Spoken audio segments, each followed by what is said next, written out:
Alright, last video I went over the Spore Warden skill tree, and now I'm going over the last skill tree of the 6, which is the Stabbomancer. Stablemancer is kind of a jack of all trades. It's focused on critical hits and melee damage, but also spells and less of spells, but guns and melee are both very strong on this, and status effects as well.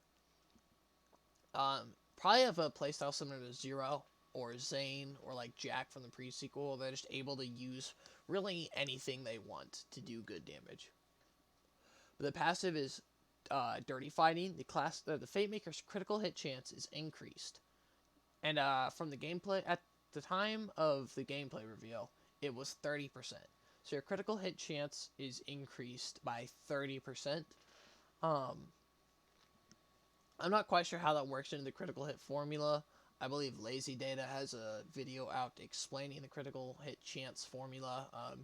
Go watch that. He explains it pretty well. But yeah, Dirty Fighting, increased critical hit chance by 30%. That's just a powerful effect on any character. Crits are important, so boosting your critical hit chance by that much is extremely strong. But yeah, action skills. Ghostblade. Fate Maker throws out a Ghost Blade, which spins in place at target location, dealing melee damage periodically nearby enemies based on the Fate Maker's equipped melee weapon. Pressing the action skill button while Ghost Blade is active causes it to teleport to the targeted location and reduces remaining duration by a small percentage. So this is very similar to the Ice Spike that Aurelia had in the pre-sequel. You can throw it out, let it do its thing, or you can retarget it however you want. But it says that the melee damage is based off of, or the amount of damage it deals is based off of your currently equipped melee weapon, and it deals melee damage, so it triggers melee effects like the Frost Novas from the Berserker. And for the gameplay reveal, what I saw is that the speed at which this spins is also based off of the attack rate of your melee weapon. So boosting that up with melee speed boost, I believe the Berserker had one of those in its skill tree. Very powerful. Boost your damage and attack speed on this. And also being an action skill, I would assume it gets ability damage, but I could be wrong. I haven't played the game yet. Very few people have. Yeah, and then the other one, From the Shadows. Fate Maker enters stealth, turning invisible. While in stealth, all damage dealt is automatically a critical hit, but critical hits deal reduced damage. So it's very similar to Fade Away. But in Borderlands 3, Fade Away, which is the action skill that Flak had, it was the same thing. You go invisible, you guarantee crits, but those were what's called a fake crit. They didn't receive critical hit damage boost. It was really weird. These from the Shadows, these are not fake crits. These are real crits. They receive all your critical hit damage boost. So you don't have to worry about that. The skill works the way it should. And but yeah, so every hit's automatically crit, but it deals reduced damage. However, or they still do more damage than a body shot, but they do less damage than a crit outside of stealth. However, last video I talked about the Spore Warden Capstone, which gives you a chance to ricochet shots on any crit, and having guaranteed crits for, I believe this action skill lasts for 8 seconds, if I remember correctly, but I could be wrong. That's like a brief period where just every shot has a chance to ricochet regardless of how well you aim or not. And that's extremely strong.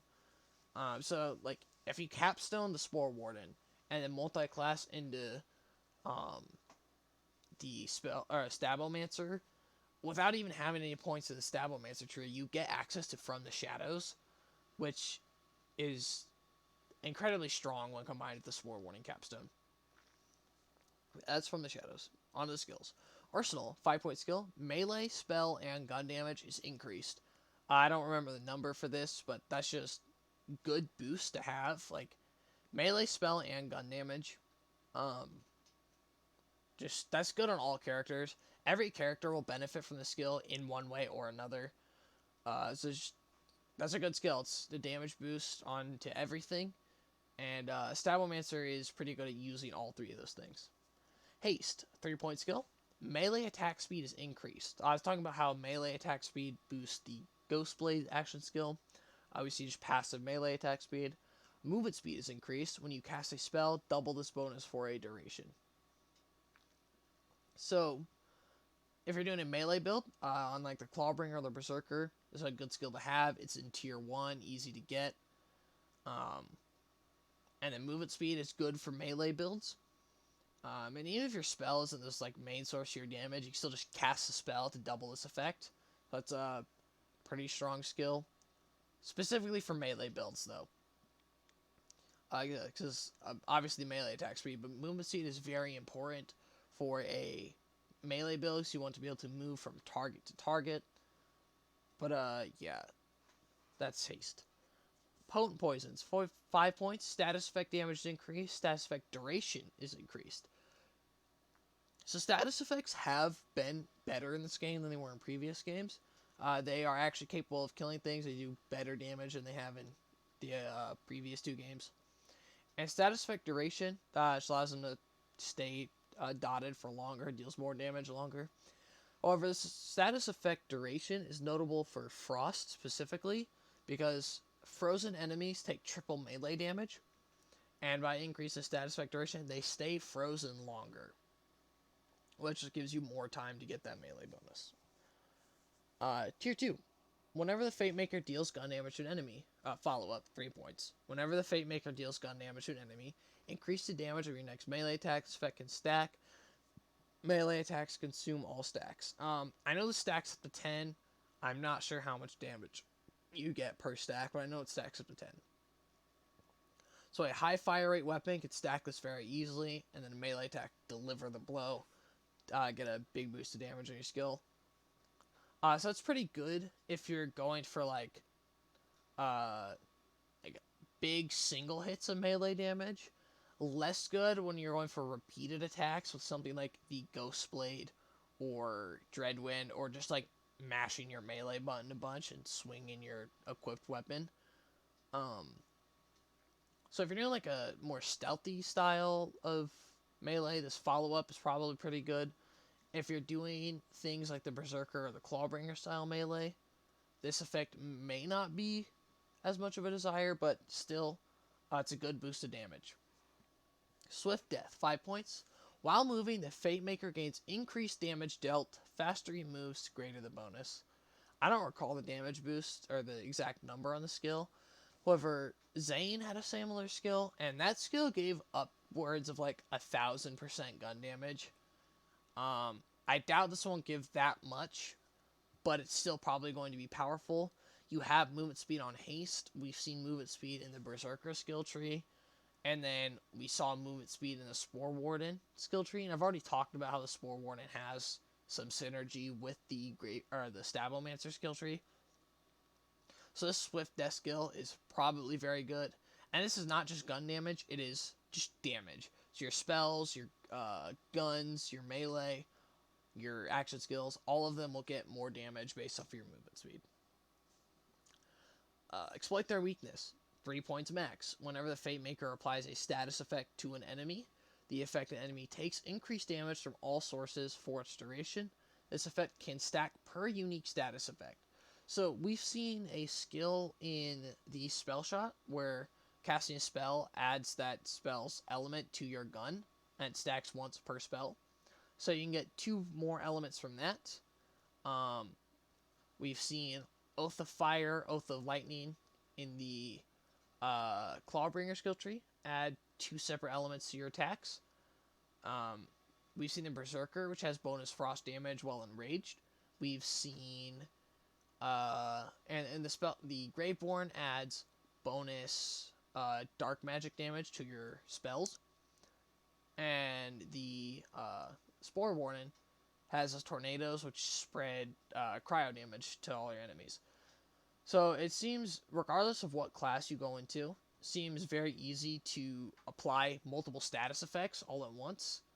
And anointments are back in the form of enchantments. I know their numbers are much weaker, like it's 10% now rather than like 100%, which is, I think that's a good change, but that's not what I'm talking about. If we have bonus element type anointments or enchantments, those will synergize quite well with this, because you want to be able to apply multiple status effects at once to get this debuff here, and it's 3-point skill. I think I said that already. But potent poisons gives you more status effect duration. Makes this debuff last longer.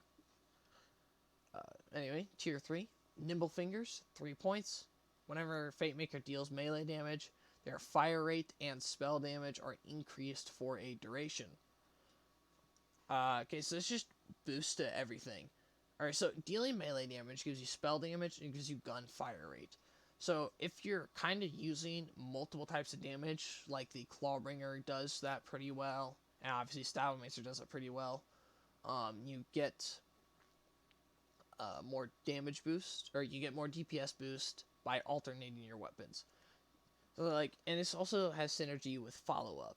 So you melee an enemy, get the fire rate boost, shoot an enemy 10 times, and you can do that quicker with the fire rate boost, and melee an enemy again to get the damage boost from follow-up, and you can kind of loop that and get a lot of bonus damage at all times. And if your guns are doing good damage, it's just killing the enemy as you shoot them, and the melee just becomes that much stronger. And then anyway, Shadow Step, 1-point skill, kill skill. Fate Maker's next melee attack is a guaranteed critical hit for a short duration. So if you get a build setup where you're able to one-shot enemies with a melee, you can get a melee kill, one-shot someone with a melee crit, and kind of chain this over and over again. So if you have a slow weapon that's a lot of damage, it can synergize very well with Shadow Step. You're gonna get your first kill, and then kind of chain it after that. But at tier 4, critical hit damage is increased, or sneak attack, 5 points. Critical hit damage is increased. So at tier 4, and just giving critical hit, I imagine it's a pretty sizable boost. That said, I don't know for sure, but increasing critical hit damage seems very important in this game in general, but specifically on the Stabbomancer seems even more of a focus. And it doesn't really have any specific synergies. Just critical hit damage is a good thing to have. Yeah. So that's sneak attack. Elusive, 1-point skill. You can now shoot and sprint at the same time, and you have a chance to evade incoming damage while moving. The faster you move, the greater the chance. So I already talked about the skill that gives you bonus damage while you're moving, and other classes that have movement speed boost. But now you can sprint and shoot at the same time, which gives you more damage as you're running, and you have the chance to dodge bullets, or not just bullets, but just damage in general. So movement speed gives you more damage and makes you harder to kill. Just a very good effect. Contagion, 3-point skill. Whenever the Fate Maker applies a status effect, there is a chance that it spreads to nearby enemies. However, if no enemies are nearby, it deals a percentage of the status effect's total damage to the enemy instead. So this is different than what we saw in the game preview. In the game preview, what this did is if no enemies were nearby, it instead applied a random status effect to it, so it kind of applied multiple dots. So I'm not sure which of those is correct. However, this is the most recent bit of information, so I'm going to assume that this is how it's going to work in-game, or at least at launch. So, if you have a lot of enemies out on the battlefield, or if you're applying a lot of status effects and there's a lot of enemies, it can spread that status effect, which kind of works well with the debuff skill up here. Exploit their weakness, kind of spread the debuff to a lot of different enemies. But then if no enemies are nearby, it instead deals a percentage of the status effect's total damage to enemy instead. So that's just a random hit of damage if there's no enemies nearby. I think that's how that works. I'm not quite sure. If this line of text right here doesn't do very good damage, I don't think the skill really does enough at tier 4. Just spreading the status effects. However, if status effects do a lot of damage, or if this effect's pretty strong, this skill might be good. Tier 5. 1,000 cuts, 5 points. Critical hits grant the Fate Maker increased damage dealt for a duration. So I can stack up to 10 times. Melee critical hits gain additional stacks. So we saw the critical hit boost in sneak attack. But we also saw Shadow Step. So get a melee crit, you get more stacks for 1,000 cuts, and once you get the crit, this damage dealt boost you don't have to score another crit to get that damage boost. It's just more damage overall. So you score a few crits, get your 10 stacks, and you can just melee enemies, get a bunch of damage bonus. Alchemical Agent. Melee critical hits apply a random status effect. So again, with Shadow Step, getting a kill makes your next melee attack a guaranteed crit. So you can apply a random status effect, debuff your enemy, kill them, crit another enemy, debuff them with exploit their weakness. The skill seems good at one point if you're using the Alchemical Agent effect, and the chance to just randomly apply a cryo effect or apply a frost effect, just give you the triple melee damage, seems powerful as well. Now the Capstone. Executioner's Blade. 1 point. Gun and spell critical hits have a chance to create a ethereal blade above the target that will impale them after a short delay. Ethereal blades deal melee damage based off the Fate Maker's equipped melee weapon. So, scoring a crit has a chance to spawn this like blade. Blade deals melee damage. So melee boost make the blade deal more damage. You're already wanting to score crits with this character, and it's like this Capstone really hammers home that you want to be using both guns and melee weapons and not just focus on one. Which I know that's a fun play pattern for a lot of people. It's similar to like what Zero did in BL2. Just the ability to switch between different things, just have two sources of damage. It's a very powerful playstyle, and I imagine this Capstone is strong as well. It's also just like free damage. Just scoring a crit, which you should be trying to do anyway. That blade does a lot of damage. If you have melee boost, it's very good. Yeah, so that's the Stabbomancer skill tree. I'll be live streaming my first playthrough of Wonderlands on Twitch once the game comes out. I'll have the link for that in the description. If you enjoyed watching these videos, just like and subscribe. I'll try to make more content.